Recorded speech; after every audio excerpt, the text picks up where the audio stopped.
Ehlers-Danlos syndrome is a very rare disease. It's a connective tissue disorder that affects every part of your body because your body is made up of 80% of connective tissue. So it's so rare that we actually have very few doctors here in Alabama that understand EDS, and therefore it goes very undiagnosed. There are many different symptoms one can have with Ehlers-Danlos syndrome, and I always say if you've seen one person with Ehlers-Danlos syndrome, you've seen one person with Ehlers-Danlos syndrome. There's so many different types, but hypermobility would be the most common, and a lot of people have a lot of joint laxity. They injure themselves easily because it affects the tendons and the ligaments more in those people. There can be skin problems, trouble healing, things like that.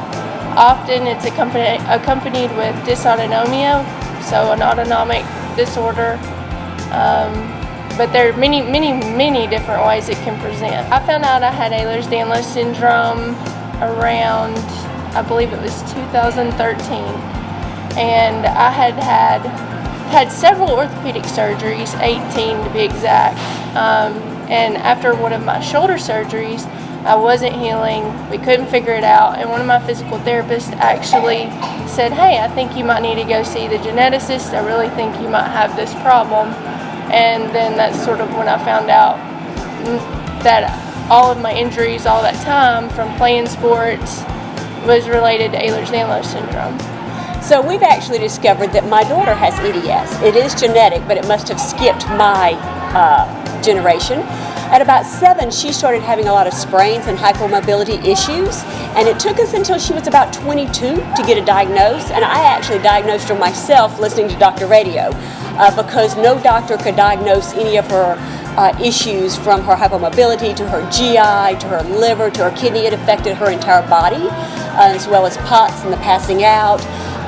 So I'm just involved because there's so little awareness. After Marty, who graduated from Thompson, I know of 2 other graduates from Thompson who also have EDS. So while it's rare, we really feel like it's a lot more prevalent, just very undiagnosed. So since May is EDS Awareness Month, we're really excited to have an event here at Siluria Brewery, May 18th from 4 to 7 p.m. So we really want everybody to come out and get a glass of Boxcar Blonde, because $1 of every purchase goes straight to our nonprofit to support the research of EDS.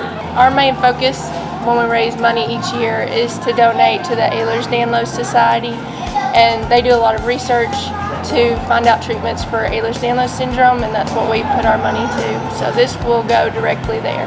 We at Siluria Brewing are really excited to be part of this EDS Foundation and being able to support them as we do with all of the charities and the community here in Alabaster. It's a great event. In fact, it affects a lot of people in Alabaster, affects a lot of people in Shelby County. And for Siluria Brewing to be part of this, it really touches what we do as a core value as a company.